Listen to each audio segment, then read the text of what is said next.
Hello everyone. In this presentation, we will discuss the belt friction and belt friction numerical.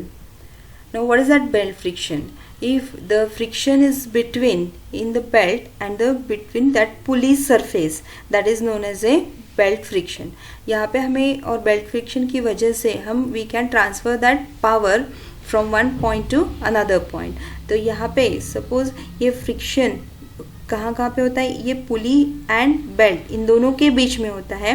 ये पुली rotate होती है, ये belt rotate होगा and इसकी वजह से यहाँ पे भी इस सरफेस पे भी फ्रिक्शन होगा बेल्ट एंड पुली में एंड ये यहाँ पे हम रोटेट कर सकते हैं. So that is known as a belt friction.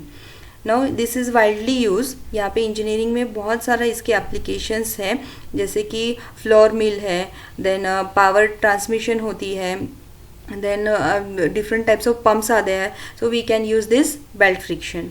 There are the two types of belts. ये belt दो type के होते हैं, flat belt and V belt. Flat belt look like this और पुली उसकी पूरी flat होती है. जो पुली यूज़ करते हैं flat belt के लिए that is plain. And V belt pulley is like this, groove होती है यहाँ पे, वी शेप की ग्रूव होती है for that V shape groove. If we take the cross section of this belt, flat belt and V belt, this is look like this V belt and this is the flat belt. Now if you want to rotate this pulley, अभी इस पुली को हमें clockwise rotate करना है, तो हमें क्या करना पड़ेगा, हमें यहाँ से खींचना पड़ेगा. सो यहाँ से खींचना पड़ेगा, तब ये बेल्ट और पुली में फ्रिक्शन होगा और पुली ये राइट साइड और क्लॉकवाइज रोटेट होगी. So this tension is always greater, क्योंकि यहाँ से हम खींच रहे हैं, so that is known as a greater tension. और अदर साइड का टेंशन है स्मॉलर टेंशन, और we can say that less tension. यहाँ पे ज़्यादा टेंशन है, यहाँ पे कम टेंशन है, and it is denoted by the T1. This is denoted, slack side is denoted as a T2. Now यहाँ पे हम देखेंगे ए पॉइंट से ये बेल्ट रिलीज हो रहा है, लीव कर रहा है पुली को, एंड यहाँ पे बी पॉइंट पे, तो यहाँ से यहाँ तक का कांटेक्ट है पुली और बेल्ट के बीच में. सपोज हमने यहाँ पे सेंटर पे ज्वाइन कर लिया, इस पॉइंट को सेंटर से ज्वाइन कर लिया, तो हमें ये एंगल मिलता है. दैट एंगल, ये कौन सा एंगल है, बेल्ट और पुली के बीच में कांटेक्ट है, so that is beta angle and that is known as a contact angle और लैप एंगल. हमें ये फाइंड आउट करना है. Okay, T1 and T2 beta angle.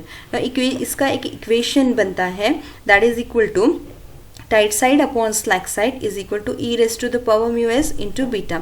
Mu s is coefficient of static friction and beta is the lap angle or contact angle. Now that tight side is equal to T1, slack side is equal to T2 and mu s is a coefficient of static friction. Now here beta lap angle और contact angle is always in radian, क्योंकि single angle जब भी हम use करते हैं वो radian में होता है हमेशा, तो उसको डिग्री का हमें कन्वर्ट करना है रेडियन में. सो ये हमें यहाँ पे एक पॉइंट याद रखना है. And about relation is we can use that only when that belt is about to slip, means on the verge of sliding, impending motion जब है तब हम ये इक्वेशन यूज करेंगे. और जब भी एक्चुअली मोशन होगा we can use this equation. Instead of mu s हमें यूज करना है mu k, coefficient of kinetic friction. Beta is always in radian and that tight side represent the larger tension in the part of belt which pulls and slack side represent the smaller tension in the part which resist. Okay, now see the numerical. The maximum tension that can be developed in the belt is 600, that is given in the problem, if the pulley A is free to rotate and coefficient of static friction at the fixed drum B and C is 0.25. Determine the largest mass of the block that can be lifted. अभी ये diagram is given in the problem and we want to find out this largest mass. तो अभी हमें कैसे करना है, condition given in the problem उस पर डिपेंड होता है कि हमें T1 और T2 कौन सा है, उस कंडीशन पे से हमें फाइंड आउट करना है. तो यहाँ पे given है condition that largest mass that can B lift, मतलब हमें ये ऊपर खींचना है. तो सपोज हमें FBD निकालनी है, तो हमें सबसे पहले C ड्रम की निकालनी है. क्यों निकालनी है, क्योंकि यहाँ पे कंडीशन हमें इसका हमें W फाइंड आउट करना है, मास फाइंड आउट करना है W का, that W is equal to M into G. So ये हमें गिवन कंडीशन है कि that mass that can be lifted, so हमें C पॉइंट की FBD पहले निकालनी है. And given a pulley is free to rotate, मतलब यहाँ पे फ्रिक्शन नहीं होगा दोनों में, पुली और बेल्ट में दोनों साइड का टेंशन सेम होगा. एंड अगेन बी ड्रम में भी हमें friction, coefficient of friction given है, तो इसकी भी हमें एफबीडी निकालनी है. तो सबसे पहले हम सी ड्रम की एफबीडी निकालते हैं. So this mass that can be lifted, तो हमें लिफ्ट करना है मतलब यहाँ से हमें खींचना पड़ेगा. सो खींचना पड़ेगा मतलब तो यहाँ पे ये हायर टेंशन होगा, so this is the lesser tension. Okay, now second ये होगी greater side and lesser side. तो ये एंगल कैसे फाइंड आउट करना है ये भी बताती हूँ मैं. Impending motion is like this, okay, anti clockwise. Now this a pulley के लिए दोनों साइड सेम है तो इसकी एफबीडी नहीं निकालेंगे. नाउ बी की, तो यहाँ से हम इसको खींच रहे हैं तो हमें ऑब्वियसली इस साइड को खींचना पड़ेगा तभी ये ऊपर आएगा W. So for the B drum, so this is the greater side, this is the smaller side. So this is the tight side and this is the slack side. Now angle, हमें lap angle और beta angle find out करने के लिए suppose हमने यहाँ पे horizontal line बना दी, तो अभी यहाँ पे इसका बेल्ट का एंगल हॉरिजॉन्टल के साथ 45 डिग्री है, तो ये वाला एंगल 45 डिग्री हो गया. This angle is 90 degree. मैंने आपको बता दिया कि रेडियन मतलब ये जो रेडियस है और टेंजेंट है उसके बीच का जो एंगल होता है 90 डिग्री होता है. सो दिस इज 45, 90, तो ये कितना हुआ है 45. So total complete is 180.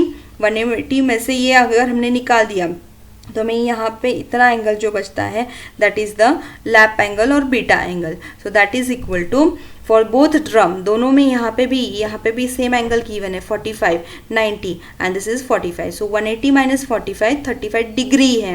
And radian में हमें मिलेगा दैट कन्वर्ट करने के बाद में 3 pi by 4 beta angle. Now इसके बाद हमें सबसे पहले हमें सॉल्व करना है, मास निकालना है. तो यहाँ पे अगर दोनों हमने देखे तो both are unknown, T1 and W both are unknown. Now उसके लिए एक इक्वेशन है और एक इक्वेशन में से दो निकालना है, तो we can't solve that by one equation, we can't find out 2 unknowns. So solve this drum first, B drum, उस पे एफबीडी पे अप्लाई करो equation. That equation, maximum tension in the problem is given 600.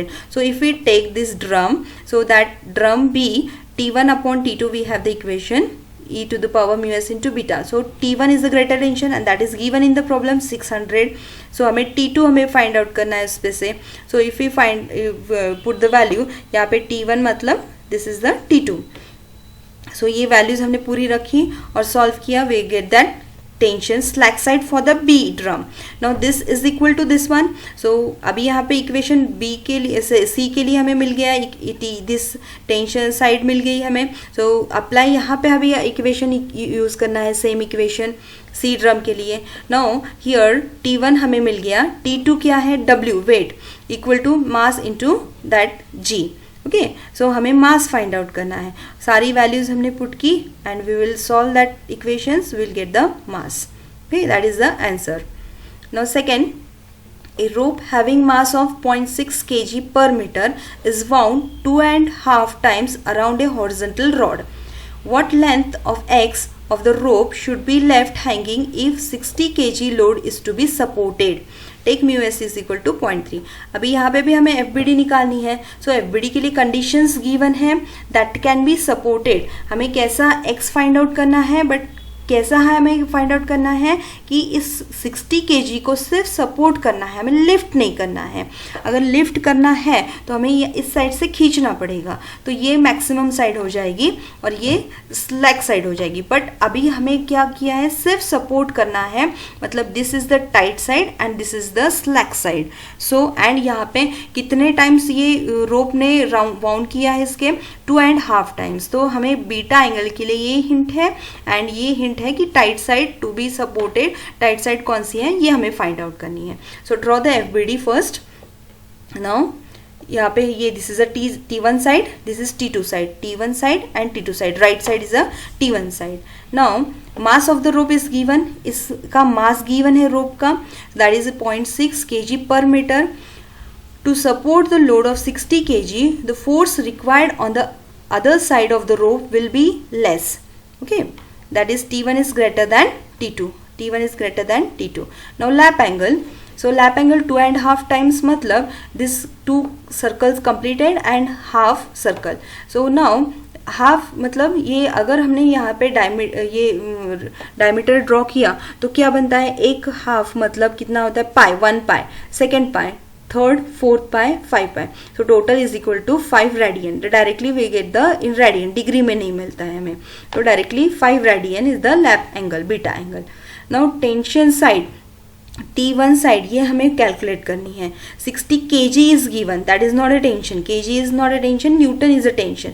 So 60 plus this 3 metre length from this centre to this point, 3 metre is the length, and हर एक mass, इसका mass दिया है per metre का, mass of that rope 0.6, सो 3 into 0.6 into 9.81, मतलब 60 kg and this kg हमें convert करना है न्यूटन में, so that is equal to this one. Okay, now this is the T1. T2 side क्या होगी, this is the x. Okay, पर kg पर मीटर कितना है, 0.6, इंटू हमें उसको कन्वर्ट करना है न्यूटन में, सो this is the T2 side.